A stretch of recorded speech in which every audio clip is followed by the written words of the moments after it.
Alright everyone, it's time for the Occult, video number 265, my first lucid dreams, because as of last night I finally sort of broke through, and I figured out sort of a method by which I could trigger a lucid dream, I guess, and I'll try to go through that as well, because I know a lot of people are interested in the idea, as a preface for astral projection, which I don't really believe in, by the way, and things of that nature. I think that's wishful thinking. I think that's sort of an extension of dreaming. I don't think you can actually travel from place to place in a somnambulistic state. If that were the case, then I should have some evidence of this, but every time that someone says they do remote viewing, they're wrong.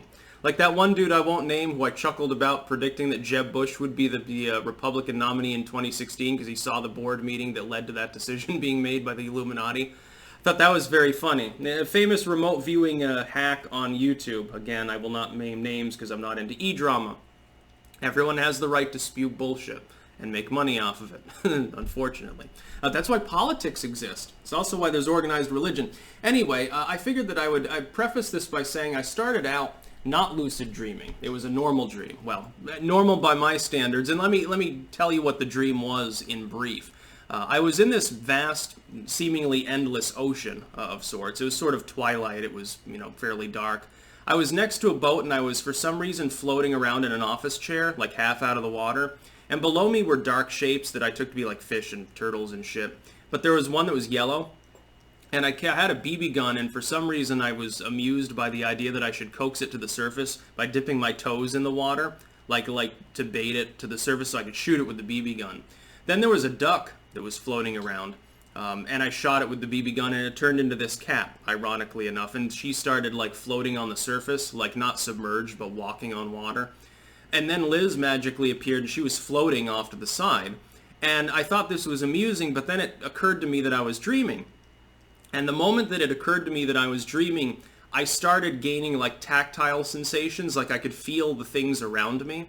And I realized, oh shit, I'm actually lucid dreaming. I actually realized it within the dream.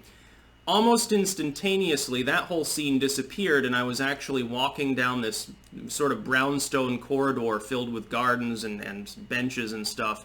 It was sort of an atrium building, if that makes any sense, with a big glassed-in ceiling, but it was clearly indoors.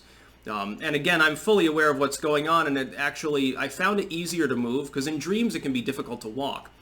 I found that in order to control my movement, it was better to try to glide. I literally was like down on all fours, and I was just willing myself to move as though I was like a hovercraft. I tried as well to will myself to levitate, but that didn't work. I couldn't figure it out. Anyway, I went through this one little Italian restaurant, and then I went around it, and it was actually quite beautiful. It was a sort of almost like an H.P. Lovecraft style area, like a lot of vestigiality to it, like there were random gardens jutting out over the little corridor I was walking through, office doors that appeared to have nothing behind them and so forth, and it was just all kind of semi-surreal. I came to this one corner, and it was this area, it was like a chunk of a grocery store with aisles and everything, but it wasn't really, there was no actual store there, it was just part of the building. Again, things get jumbled together in dreams. And again, I'm on all fours, and then I thought, well, since this is a dream, and I can, maybe I can will myself to communicate with, spiritual entities, too. So I called on Dagon, actually, and I heard this, roaring laughter, and it was funny because he started mumbling about powers and stuff like that, and then he ended up giving me a word of power that I could use within these dreams for some purpose. I'm not going to mention that in case it's actually spiritual lore or something. I don't mess with that. I'm just semi-joking, but anyway.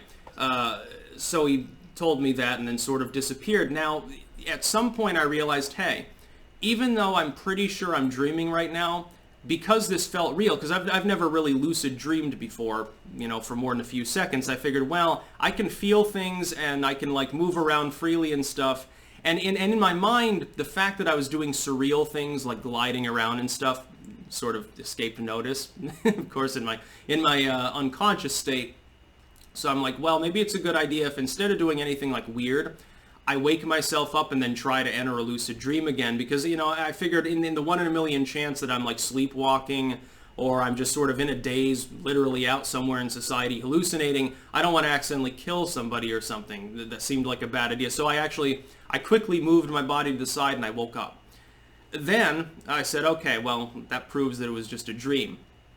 Now, the method by which I started the next lucid dream, because it was a separate dream, I laid down completely still with my arms at my sides.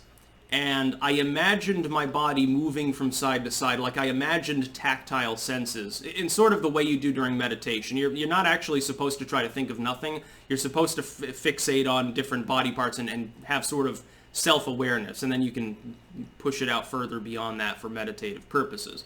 That's not something that the average Westerner appears to comprehend. They're always told you're supposed to listen to your breathing and think of nothing. Clear your mind. Kinda, sorta, not really. Anyway, I did that, and then I tried to visualize scenes in the darkness behind my eyes, because I figured, I'm going to slip into sleep. If I'm trying kind of to control what I'm seeing, maybe I'll remain aware of my own self in the context of the dream, and I did. It almost faded away at first, but I sort of willed myself, if that makes any sense, with my semi-conscious self to stay with it. Now, when I entered this dream, at first I could see it was me opening a curtain. But it wasn't really me. It was sort of like an externalized me, if that makes sense. And then I was sort of in the dream. And again, I could move around freely. This time I was more walking, but I was also at times sliding along the ground because I just found it easier. And there was this sort of path by a road in some mountains, actually. It was snowy, and it was semi-realistic.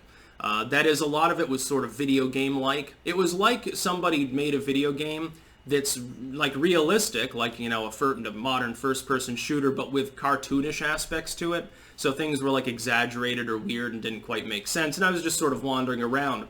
At one point, I ended up looking down at the ground, and off to the side were these little shelves, and they had all of these little knickknacks and doodads in them. Like, there was a badge, I remember, it said New Zealand Volunteer Police, and I was looking at these things of badges and jewelry and all these little minutiae, and there were little scraps of paper with weird writing on them, and I thought to myself, man, if I practice lucid dreaming, I need to remember this. So first I told myself, you will remember this dream when you wake up, because I didn't want to forget it, which is thankful, because now I can relate it to you. It's one of the videos of the day, courtesy of Dagon. Anyway, I was looking at all these little things, and I thought, once in a while in my dreams, it might not just be abstract stuff. There might be something educational, potentially. There are some ideas for things to talk about in the mystic sense. Maybe I can connect with some otherworldly entities. I should definitely do this more often. And I thought to myself that that was an important thing to think about. And then at one point, I used the word of power that Dagon had given to me, this incantation, and it turned me into another creature, and it was weird because, within the context of the lucid dream, it worked. As soon as I uttered it, I saw like black smoke curling across my body, and I looked behind me, and I had been sort of transformed into a beast of some sort, like a werewolf or a monster or a bear. And it gave me huge amounts of strength. I ended up shoving this one dude that was standing in the way of the road, and he went flying. And I thought to myself, this is rather surreal, rather interesting. And it sort of went along like that. And I was just sort of walking along. Then, unfortunately, I think Liz rolled over in the night, and it woke me out of it. And then, of course, I was tired, and it was like, in the morning, the cat's already meowing outside, couldn't get back to sleep, and so I didn't get a chance to do anything more.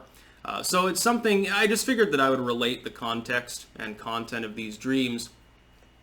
Anyway, I'm going to experiment with it more tonight. Now that I think I've got a method by which, if I'm tired enough, I can enter a lucid dreaming state, I'm definitely going to try to do it again. The problem is that I'm a very light sleeper, so if the cat meows, it wakes me up. Liz rolls over, it wakes me up.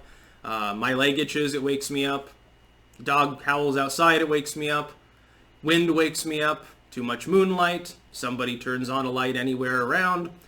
Basically, anything wakes me up. You can see why I have problems with insomnia. It's really, at this point, I fall asleep easier than I stay asleep. It's remarkable how easy it is to wake me up.